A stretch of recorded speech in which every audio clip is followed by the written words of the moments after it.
আমি 31 নাইট ইংরেজি বছরের প্রথম দিবস মানবো কেন? আমি কি ইহুদির বাচ্চা? আমি কি খ্রিস্টান বাচ্চা?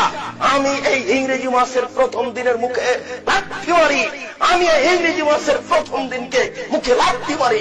তুমি কার পুরুষ? তুমি কার পুরুষের বাচ্চা? তোমার শরীরে পুজ আছে, তুমি মূর্খ, তুমি তুমি অসভ্য। যত যুবক যুবতী এইসব দিবস মানে যারা পান্তা ভাত নিয়ে গিয়ে বট গাছের নিচে ইলিশ মাছ দিয়ে খায়, এবং যারা একে মানে, যাকে এরা হিসাব করে, যত নেতা, যত নেত্রী, যত ছাত্রী, যত ছাত্র, যত শিক্ষক, যত শিক্ষিকা, এরা সবাই বন্য, এরা সবাই বর্বর, এরা সবাই অসভ্য। যারা এইসব দিনকে পালন করে, আমি আব্দুর রাজ্জাক যদি তাদের মূর্খ প্রমাণ না করতে পারি, আমি জাতির সামনে জিন্দেগিতে আর কোনোদিন আসবো না। আজকে শেষ করলাম, আমার মরা পর্যন্ত সময় থাকলে বলে।